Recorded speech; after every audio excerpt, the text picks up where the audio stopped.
Kembali bersama kami pemirsa di tengah persiapan pelaksanaan ibadah haji, Kerajaan Arab Saudi mengeluarkan larangan warganya berpergian ke 16 negara, termasuk Indonesia. Dan menurut pemerintah Arab Saudi, larangan kunjungan ke 16 negara tersebut karena dinilai masih tingginya kasus COVID yang terjadi.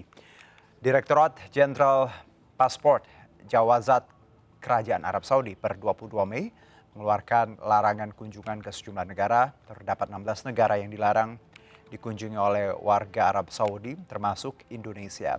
Larangan kunjungan ini dikeluarkan karena pemerintah Arab Saudi menilai masih tingginya kasus COVID yang terjadi di negara-negara yang dilarang dikunjungi tersebut. 16 negara yang dilarang dikunjungi oleh warga Arab Saudi berdasarkan putusan dari Dirjen Paspor Kerajaan Arab Saudi berada di kawasan Afrika, Asia, Timur Tengah, Eropa hingga Amerika Selatan, diantaranya Lebanon, Turki, Somalia, Vietnam, Indonesia, Belarus, hingga Venezuela. Sementara itu larangan kunjungan ke Indonesia oleh pemerintah Arab Saudi tidak mempengaruhi persiapan pemberangkatan haji di tanah air. Yang itu kan otoritasnya berbeda kan. Mudah-mudahan sih. Tapi sejauh saya komunikasi dengan pemerintah Saudi, dengan Menteri Haji, dengan Menteri Islam, ini dua orang ini sahabat saya, tidak ada pengaruhnya dan mudah-mudahan ya itu segera dicabut lah larangan. Ya, dan untuk mengetahui seperti apa persiapan keberangkatan jamaah haji tahun ini, kita bergabung dengan Yasmin Natania di Gedung Kementerian Agama Jakarta. Yasmin, bagaimana persiapan pemerintah untuk memberangkatkan kurang lebih 100.000 jamaah haji tahun ini? Baik, selamat sore Juno dan juga pemirsa. Serangkaian persiapan telah dilakukan oleh pemerintah Indonesia dalam menyambut penyelenggaraan haji tahun 2022 ini yang sempat tertunda 2 tahun akibat adanya pandemi COVID-19. Dan rencananya untuk kloter haji pertama akan diberangkatkan pada tanggal 4 Juni 2022 mendatang. Dan terkait dengan persiapan tadi disampaikan oleh Menteri Agama Yakut Kolil Kaumas, 2 hari lalu ia baru saja tiba di Indonesia dari Mekah, Arab Saudi. Ia bersama rombongan pergi ke sana untuk meninjau segala persiapan terkait dengan pelaksanaan haji ini, khususnya untuk ditempati oleh jamaah haji asal Indonesia. Ia memastikan terkait dengan rute perjalanan, kemudian transportasi, kemudian catering, tempat tinggal atau hotel ini sudah sangat siap menyambut jamaah haji asal Indonesia di tahun ini. Kemudian ia pun tadi menyampaikan bahwa nantinya akan ada petugas-petugas dari Indonesia yang diberangkatkan ke Mekah, Arab Saudi. Rencananya dijadwalkan pada tanggal 29 atau 30 Mei mendatang, yang mana akan diploting ke beberapa titik tadi seperti di hotel, kemudian di lokasi-lokasi titik transportasi begitu dan lain sebagainya, untuk memastikan bahwa pelayanan terhadap jamaah haji asal Indonesia di Arab Saudi dalam momen haji tahun ini dapat berjalan dengan lancar. Dan terkait hal-hal lainnya ini masih terus dalam proses persiapan, dan Menteri Agama pun meminta kepada calon jamaah haji agar mempersiapkan dari segi fisik khususnya, karena untuk saat ini di Arab Saudi sedang berlangsung musim panas yang mana cuaca per harinya diperkirakan 40 hingga 44 derajat Celcius, dan diperkirakan di puncak haji nanti cuacanya akan menembus angka 50 derajat Celcius. Dan berikut ada kutipan pernyataan dari Menteri Agama terkait dengan persiapan haji sejauh ini. Kesana 2 hari yang lalu saya baru pulang dan saya sudah memastikan mulai dari hotel, transportasi, kemudian sampai ke dapur-dapur catering.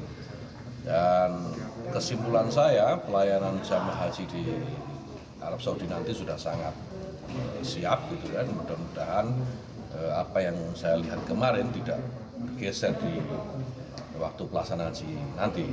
Nah, untuk memastikan itu kita juga sudah plotting beberapa petugas yang nanti akan berangkat mulai tanggal 30 atau 29 Mei ini, untuk kita plotting di tempat-tempat ini, mulai dari hotel, kemudian catering, lalu di posko-posko armada pengangkutan jamaah, untuk memastikan bahwa jamaah nanti dilayani dengan baik, karena ini penting menurut saya.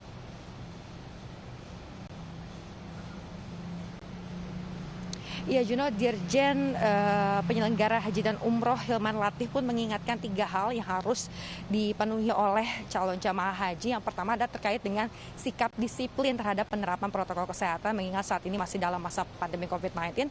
Kemudian juga terkait dengan persyaratan yang diminta oleh pemerintah Arab Saudi seperti kartu vaksin, kemudian hasil PCR dan lain sebagainya ini agar dipersiapkan secara maksimal sehingga tidak adanya hal-hal yang tidak diinginkan ketika sedang dalam proses pelaksanaan ibadah haji. Kemudian yang terkait adalah imbauan kepada para pembimbing, maksud kami ibadah haji untuk tertib mengatur pergerakan para jamaah ketika sedang melaksanakan ibadah di sana. Sekian informasi yang dapat kami sampaikan. Juno kembali ke studio. Baik, Yasmin, terima kasih atas laporan Anda. Selamat bertugas kembali. Kita ke informasi lainnya, 28 Mei 2022 Kereta Api Komuter Line atau KRL mengumumkan rencana pengembangan stasiun Manggarai menjadi stasiun sentral. Rencana pengembangan ini pun mengubah rute KRL dari Bogor dan Bekasi. Perjalanan KRL lintas Bogor, Depok, dan Nambo yang sebelumnya memiliki 2 rute, yakni rute Jakarta Kota dan rute Sudirman Tanah Abang, kini hanya akan menuju Jakarta Kota melalui stasiun Manggarai. Rute Bogor menuju Sudirman, Tanah Abang hingga Kampung Bandan akan dihapuskan. Sementara rute Cikarang Bekasi yang sebelumnya menuju Jakarta Kota diubah menjadi ke arah Sudirman, Tanah Abang. Perubahan ini menuai pro dan kontra di kalangan pengguna KRL. Bagi aku sih gimana ya, cenderung agak lebih ribet ya, soalnya pergantian jalur juga gitu. Iya. Harapannya ya semoga bisa lebih baik lagi sih. Mungkin kalau misalkan buat yang lain kayak teman-teman saya kayak ngerasa jauh gitu ya karena harus muter lagi terus harus transit lagi di stasiun lain. Jadi ya emang bikin ribet sih kalau buat masalah jalurnya ini. Cuman kalau misalkan nanti Manggarai jadinya lebih baik ke depan ya it's okay kalau untuk ke depannya gitu. Dan kemudian untuk perubahannya sendiri sih menurutku lebih efektif karena walaupun terlihat lumayan jauh turunnya nanti di peron 6 tapi tidak perlu transit lagi. Kemudian kalau untuk dari Bekasi sendiri yang saya tahu nanti misalkan ke Sudirman tinggal tidak perlu transit di Manggarai sih menurut saya. Sebenarnya sampai sekarang nggak ada masalah ya, soalnya bikin lancar juga. Iya. Ya, informasi lainnya akan kami hadirkan usai jeda berikut, tetap di MNC News Now.